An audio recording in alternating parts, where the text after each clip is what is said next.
So today we're going to be removing the clutch from a 1972 Honda CB500. First, what we're going to do is we're going to go ahead and take this clutch cover off right here. We already have all the screws undone. And there it is, there's your clutch plate. So now what we're going to do is go ahead and unscrew the 4 bolts that hold the clutch on the bike.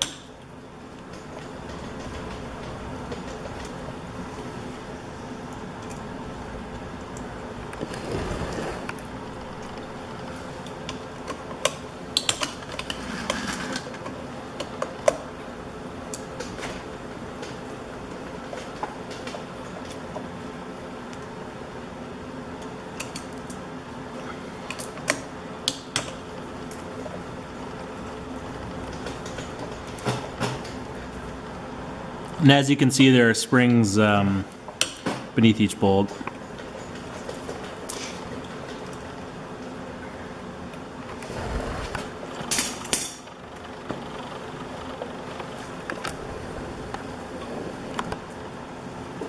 And now you can pull the plates out. So now what we're going to do is go ahead and pull the lifter and the push rod out.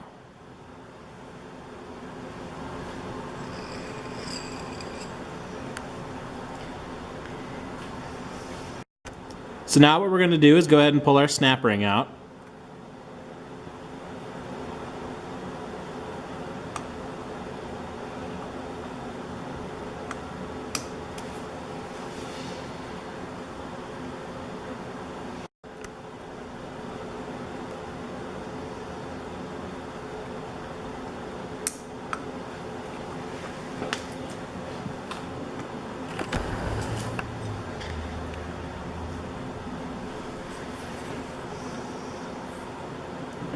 Pull these 2 housings off, and that's what we are left with.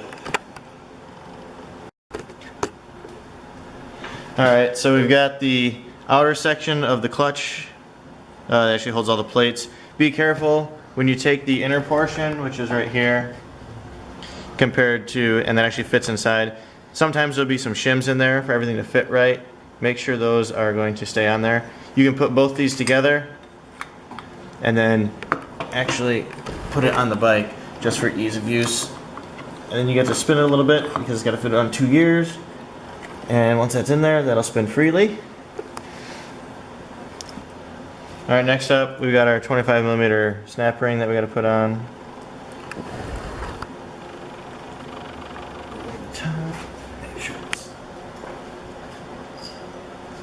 Sometimes it'll help if you have a screwdriver, you can kind of push it on there.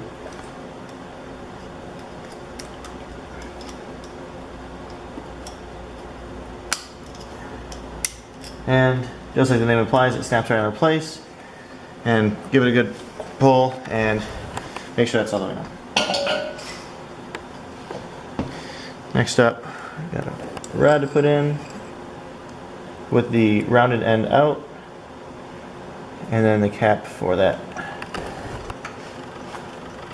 This is actually what goes all the way across the other side on the CB500, which is different than the 750s because your clutch adjustment nut is actually on the other side of the bike. So that's why there's that rod that goes all the way through.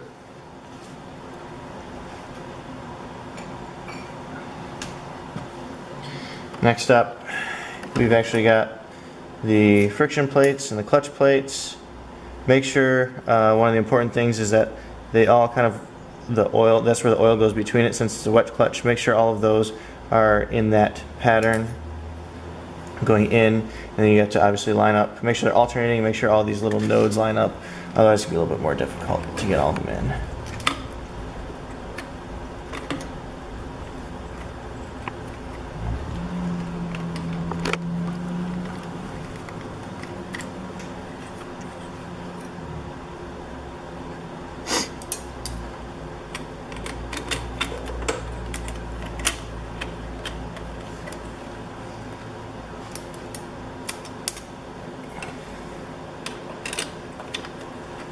When you're doing this, the outside nodes are what go on for the outer portion of the clutch, and then the inside ones are the actual friction plates.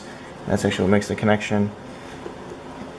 And then while you're doing this, make sure there's a little bit of oil on them. Since it's a wet clutch, you want to make sure that they do have some oil on them so you're not just rubbing dry material against dry material. And finally, once you've got all your pieces in there, all lined up, you've got your last final piece. Then of course, what's interesting is there's actually washers on both sides, and I'll show you. There's a washer that actually goes, it's easier if you do it first, you can take this off. There's a washer that goes in each hole first, then the spring, then the rest of the assembly. I put 2 in 1.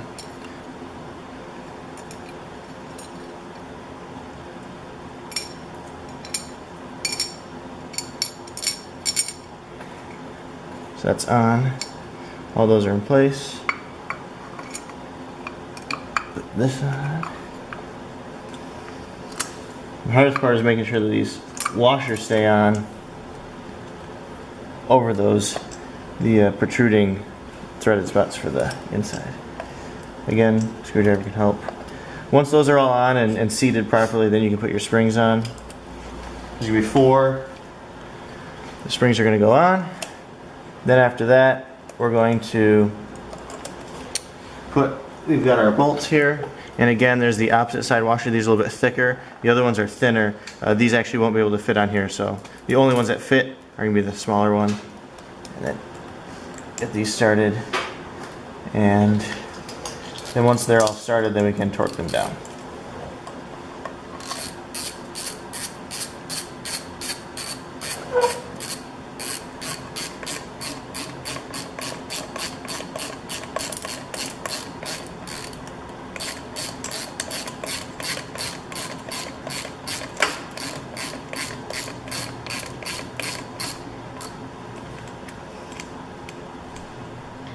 Make sure you do a pattern on these when you're tightening it down so you don't have it uneven.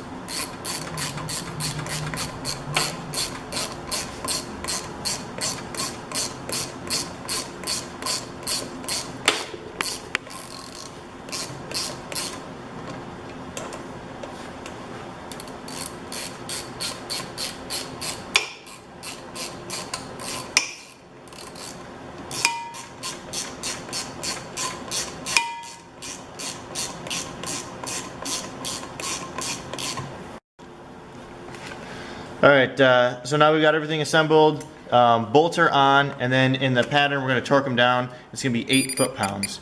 Any more than that, and all you're going to do is nothing good for your clutch. And like I said, he's doing a nice pattern. And once they're torqued down, we're going to put the cover back on and we'll be all set to go.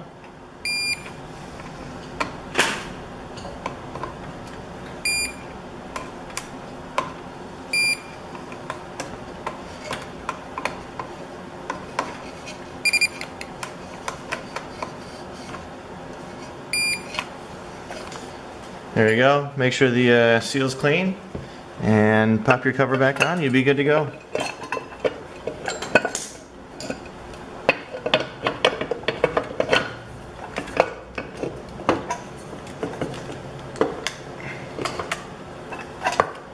Alright. And that is how you remove the clutch and install the clutch on a Honda CB500 from 1972.